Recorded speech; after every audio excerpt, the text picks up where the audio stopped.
The center of my practice is really about my own experience. So when it comes to philosophical paradigms, um, I kind of just am looking all the time and reading all the time. So I rely heavily on a book that I read when I was in graduate school. It's Italo Calvino's 6 Memos for the New Millennium, because I want to be sure that my audience understands the work. So I use those as my kind of strategic way of figuring out, can someone else understand this? Is it too personal? Is it not personal enough? Is it too heavy? Is it not heavy enough? So I go back to that often.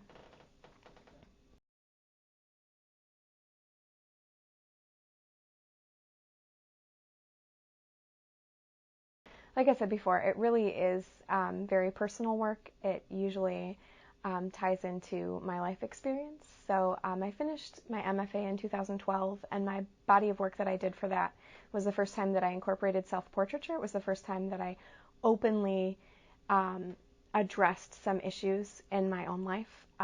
So growing up in a family with alcoholism and addiction was a huge factor in the type of work that I make. So I've relied on, how do I deal with that as an adult? How do I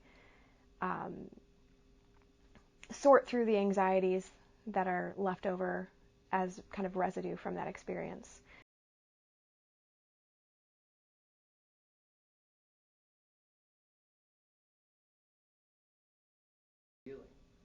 Photography can be really difficult when dealing with memories, because it's stuff that's in your mind and you can't photograph your mind. So you have to find the things that are relevant that start to remind you of those memories. So I mentioned earlier I rely on plastic cameras or toy cameras a lot, because they have sometimes unpredictable things that happen. They'll have blurring and vignettes that just don't happen with other lenses. Sometimes I'll take the lenses off of those cameras and put them onto my digital camera to achieve the same effect. So I look for images that kind of look ethereal in a way. Things start to fall off, they get blurry, they're not quite in focus.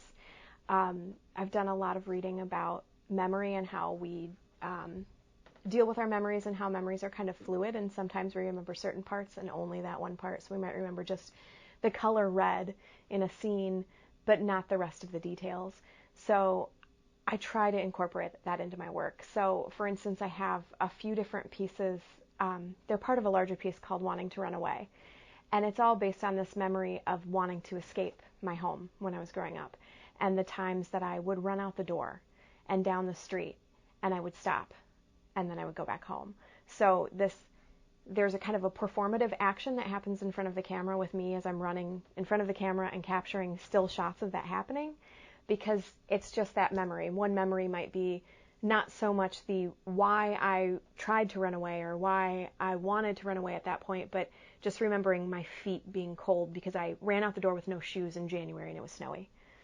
So I try to focus on those little elements, the things that are super specific, but also start to say a lot. So if you see bare feet in snow, you'll start to feel that, that's got to be cold on your feet. Something must be wrong.